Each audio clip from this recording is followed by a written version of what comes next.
제가 최근에 깜짝 놀랐던 게 기초자치단체에서도 시장이 척근들하고 마음만 먹으면 1조 원 이상의 비리 특혜를 만들어 줄 수 있구나. 그걸 보면서 제가 깜짝 놀랐어요. 이 문재인 정부 들어와 가지고 이 대형 비리가 라임 펀드 사기 사건 1조 6천억 국민들이 피해를 받습니다. 옵티머스 사건도 한 5천억 이상의 국민들이 피해를 받죠. 지금 이게 그런데 이 국가적인 차원의 비리 사건이었고, 저는 이 기초자치단체에서도 시장이 척근들하고 짜버리면 이렇게 큰 비리가 나오는구나 깜짝 놀랐어요. 근데 재밌는 거는 수사가 안 되고 있다는 거예요. 저는 제가 볼 때는 장관님은 어떤 생각일지 몰라도 수사 제대로 있다고 보십니까? 저는 수사가 전혀 안 되고 있는 것 같아요. 그때 라임펀드나 옵티머스 사건도 권력자들은 다 빠져나갔어요. 왜? 추미애 장관이 정권범죄 합동수사단 없애버렸거든. 그래갖고 옵티머스 사기 사건, 옵티머스 펀드 대표는 지금 미국에서 즐기면서 사업하고 있어요. 이혁진 씨라고. 근데 지금 이게 대장동 이재명 게이트도 보면 가장 핵심인 남욱 변호사인가? 남욱 씨는 이미 집도 팔고 차도 팔고 미국으로 도망가 있어요. 시간을 충분히 준 거예요. FIU에서 5개월 전에 경찰에다가 자금 흐름이 이상하다고 통보했는데 경찰에서 수사를 5개월 동안 손도 안 댄 거예요. 그러다 보니까 가장 핵심적인 사람은 미국 가버렸다고. 그러면 결국 장자연 사건 때 윤지호나 이혁진처럼 아무리 해도 미국에서 오겠습니까? 여러분들 오는 거 봤습니까? 또 수사기관에서 강제로 소환도 안 하잖아요. 거기다가 최근에 유동규 압수수색하는 걸 보고 국민들이 아연실색을 했을 겁니다. 수사관이 미리 가가지고 2시간 전에 가서 미리 가서 면담했다고 그러고, 휴대폰은 압수수색하러 가서 휴대폰도 확보를 못했다고 그랬어요. 이게 압수수색입니까? 저는 제대로 수사를 한다고 하면 경기도청이나 경기도의사 비서실, 성남시청, 성남시장 비서실, 권순일, 박영수, 김만배, 정진상, 이재명 캠프 부실장 자택 등 전체적으로 대대적인 압수수색을 해서 증거를 확보해야 되는 거예요. 예? 근데 유동규 오피스텔 그거 일주일 전인가 이사를 해가지고 아무것도 없는 빈 오피스텔에 가가지고 압수수색하는 신용만 하고 왔단 말이에요. 수사 신용만 했지? 수사가 안 되는 거, 안 하고 있는 거 아니에요. 그런데 더 황당무계한 게 뭡니까? 지금 수사팀 구성을 한번 보세요. 파워포인트 한번 띄워보세요. 예? 수사팀 보시면 지금 서울중앙지검장 이정수, 4차장 김태훈, 부부장 김영준, 이게 정부에서 관리하고 있는 검사들입니다. 우리 장관 후배도 있고, 거기다가 대장동을 관할하는 검찰청 보세요. 성남지청장, 수원지검장, 수원고검장, 윤석열 총장 징계 앞장서서 가담하던 사람이고, 수원고검장은 추미애 아들 황제 사건 무마해줬던 검사 아닙니까? 동부지검장 하면서. 이런 수사팀 자체도 이렇죠. 예? 거기다가 밑에 검사들도 검수완박 수준으로 인사조치를 해가지고 전부 이 정부에 대해서 산 권력에 대해서 수사할 수 없는 사람들이 다 가 있는 거라고요. 그러면서 지금 시간 끌고 있는 거고. 거기다가 우리 박범계 장관은 제가 과거 자료를 보니까 특검을 그토록 주장을 하셨더라고요. 보니까. 그죠?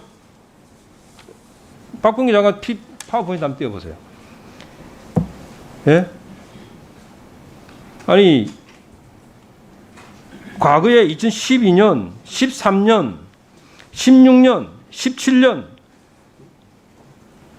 계속해서 특검을 주장하시면서 심지어는 특검이 정쟁을 해소하는 최종 파이널 게이트 역할을 해왔다. 특검을 아주 주장하시는 우리 장관님이셨더라고요. 보니까. 근데 이번에는 보니까 또 특검을 반대를 하세요. 예? 왜? 수사를 깔아뭉개야 될 필요가 있고, 지금 수사팀 구성이 워낙 이 정부 입장에서는 잘 돼 있잖아요.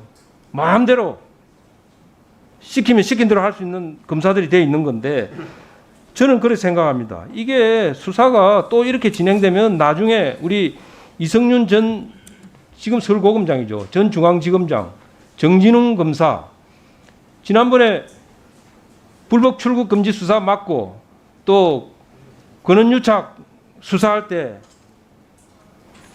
충성하다가 지금 다 기소돼 가지고 지금 처벌을 앞두고 있는 사람들 아닙니까? 지금 제가 볼 때는 이 대장동 이재명 게이트 수사도 정부의 지시에 따라서 충성하다가 나중에 다시 재수사가 될 것이고 검사들이 또 다치는 사람이 나올 것이다. 그런 예상이 되고 있는 거예요. 그래서 저는 이게 특검이 되지 않으면 이 진실을 밝힐 수가 없다. 국민들이 기다리는 진실을 밝힐 수가 없다고 저는 생각을 하고 있고요. 더군다나 어제 깜짝 놀랐던 거는 이재명 지금 민주당 대통령 후보죠. 후보 거의 다 됐죠. 그 경기도지사가 이런 비유를 했다고. 한전 직원이 뇌물 받고 부정행위하면 대통령이 사퇴하느냐. 예?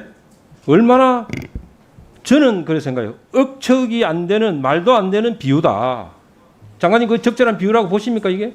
제가 뭐라고 표현하겠습니까? 예? 답변하기 어렵죠. 왜냐하면 한전은 직원은 공개 채용이 될 뿐 아니라 한전 사장이 있고 그 위에 산업부 장관이 있고 그 위에 총리가 있고 대통령이 있는 거예요. 이게 유동규는 성남 도시개발공사의 기획본부장이지만은 사장이 없어서 사장 직무대리를 하고 있었고 그 다음에 이재명 시장 선거를 도와가지고 유동규하고 이재명 시장 파워포인트 한번 띄워보세요. 관계를. 얼마나 최측근이며 이 사람이 이재명 시장을 등에 업고 호가호위하던 사람이에요. 예? 1분만 네. 근데 이 유동규는 또 이재명 씨가 직접 임명한 것이잖아요. 그리고 성남 도시개발공사 정관이나 성남시 조례를 보면 이런 아파트 민간 유치해서 사업할 때는 시장 사인을 받게 돼 있고 시장 승인을 받게 돼 있어요. 다 사인했다고 이재명 씨가. 자기가 또 설계자라고 지칭도 했어요. 그런데 이런 비유를 하는 이유가 뭐라고 생각합니까? 저는 검찰이나 수사기관에다가 내가 다음에 대통령 될 거니까 수사 가이드라인을 나 준 거라고 생각해요. 왜? 이거 명백히 떨어지는 배임인데 성남시에다 피해를 준 거 아닙니까? 사업 기획을 잘못해서. 그런데 뇌물이라고 그랬어요. 뇌물죄로 해가지고 유동규만 잘라달라. 이런 나는 사인으로 봤다니까요. 예? 이게 내 배임죄가 분명히 형성되는 법률 전문가들이 이야기하는 건데 어제 한전 직원이 뇌물 받고 부정행위를 했다. 대통령이 사퇴하느냐. 이게 나는 적절한 비유가 아닌데 치밀하게 준비된 발언으로 저는 본 거예요. 장관님 어떻게 생각하세요? 그 비유가 적절합니까? 그 비유에 대해서 뭐 법무부 장관이 뭐라 언급하기는 좀 그렇고요. 배임에 관한 수많은 판례들이 있습니다.